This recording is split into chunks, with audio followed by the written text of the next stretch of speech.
వైఎస్ఆర్ ఫ్యామిలీలో అసలు ముసలం ఎందుకు మొదలైంది? షర్మిల జగన్ మధ్య అసలు పంచాయతీ ఏంటి? ఒకప్పుడు తాను జగనన్న వదిలిన బాణాన్ని అని చెప్పిన పులివెందుల చెల్లెమ్మ ఈరోజు తను జగనన్నకు గుచ్చుకునే బాణాన్ని అనేంతగా టోన్ ఎందుకు మారింది? ఇది నిన్న మొన్నటి వరకు అందరి మెదళ్లలో నలిగిన ప్రశ్న. కానీ ఇప్పుడు ఈ ప్రశ్నకు ఆన్సర్ అన్నట్టుగా ఓ విషయం తెర మీదకు వచ్చింది. కాస్త క్లారిటీతో పాటు చాలా కన్ఫ్యూజన్ కూడా క్రియేట్ చేస్తోంది ఇది.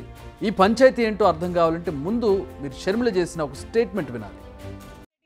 నాకు అప్పిచ్చారు అని నా అఫిడవిట్ లో చేర్చడం జరిగింది. జస్ట్ ఫర్ క్లారిఫికేషన్ సేక్, సమాజంలో నిజానికి ఏ చెల్లెలికైనా తన ఆస్తిలో తన వాటా ఏ అన్నైనా తనకు ఇచ్చేయాలి. ఎందుకంటే అది ఆ ఆడబిడ్డ హక్కు. ఇయ్యాల్సిన బాధ్యత అన్నకుంటుంది. మేనమామగా కూడా అది ఒక బాధ్యత. ఎందుకంటే తల్లి తర్వాత తల్లి స్థానంలో నిలబడేవాడు మేనమామ కాబట్టి ఇది సహజంగా అందరూ పాటించే నియమం. అయితే కొంతమంది చెల్లెలకి ఇవ్వాల్సిన ఆస్తి వాటాను ఏదో తమ వాటాగా భావించి తామేదో చెల్లెలకి గిఫ్ట్ గా ఇస్తున్నాము అనంత బిల్డప్ ఇచ్చి ఇచ్చేవాళ్ళు కూడా ఈ రోజు సమాజంలో లేకపోలేదు. అది ఒకవైపు అయితే, ఇంకొంతమంది అయితే చెల్లెలు వాటా ఇవ్వాల్సింది ఇవ్వకపోగా దాంట్లో ఒక్క కొసరు చెల్లెలకి ఇచ్చి అది కూడా అప్పు ఇచ్చినట్టుగా చూపించే వాళ్ళు కూడా ఈ రోజు సమాజంలో ఉన్నారు. ఇది వాస్తవం. ఇది దేవునికి తెలుసు. ఇది మా కుటుంబం అంతటికీ కూడా తెలుసు. కొందరు అన్నలు ఉంటారు అంటూ చెప్పకనే అన్న వైఎస్ జగన్మోహన్ రెడ్డి గురించి అంతా చెప్పేశారు వైఎస్ షర్మిల. అయితే ఈ మాట ఎందుకు చెప్పాల్సి వచ్చిందంటే ఆమె నామినేషన్ సందర్భంగా సమర్పించిన ఎన్నికల అఫిడవిట్. ఈ అఫిడవిట్లో ఏముందో ఒకసారి చూద్దాం. మొత్తం ఆస్తుల విలువ 182.82 కోట్లు.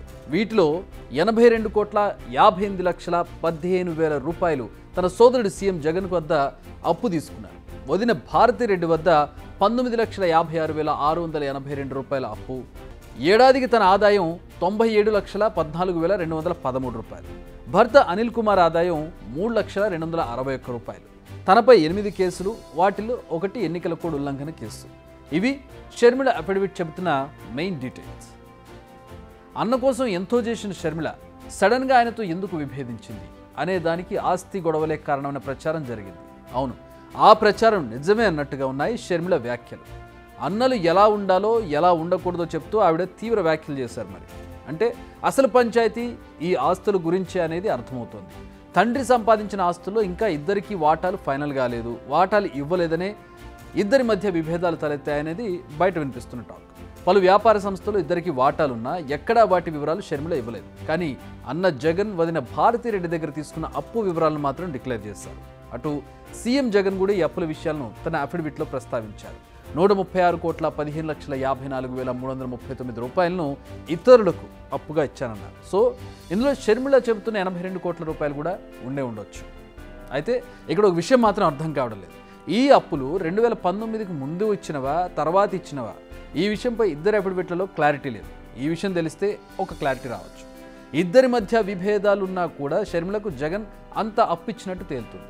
లేదా ఇద్దరి మధ్య టర్మ్స్ బాగా ఉన్నప్పుడు జరిగిన ట్రాన్సాక్షన్స్ అనేది కూడా తేలాలి. నిజానికి చెల్లికి ఏ అన్నైనా ఆస్తిలో వాటా ఇవ్వాలి, కానీ అప్పు ఇవ్వడం ఏంటి అన్నది షర్మిల క్వశ్చన్. కానీ ఆన్సర్ చెప్పాల్సిన షర్మిలనే తిరిగి క్వశ్చన్ వేయడం ఇక్కడ కాస్త ఇంట్రెస్టింగ్ పాయింట్. ఎందుకంటే ఆవిడ అఫిడవిట్లోనే అప్పు తీసుకున్నానని రాసింది. తన తండ్రి సంపాదించిన ఆస్తిని జగన్ తనకు పంచి ఇవ్వడం లేదని చెప్పడం లేదు షర్మిల. లేదు, ఇచ్చారని కూడా చెప్పడం లేదు. మరోవైపు జగన్ ఈ విషయంపై ఏం మాట్లాడడం లేదు, మాట్లాడే అవకాశం కూడా కనిపించడం లేదు. సో విశ్లేషకులు ప్రజల మెదళ్లకే పనిచెబుతున్నారు షర్మిల. మొత్తానికి ఆమె వ్యాఖ్యలు, ఆవిడ సమర్పించిన అఫిడవిట్ చూస్తుంటే ఆస్తి పంచాయతీనే ఆమెను అన్నకు దూరంగా నడిపించిందన్న విషయం క్లియర్గా అర్థమవుతోంది.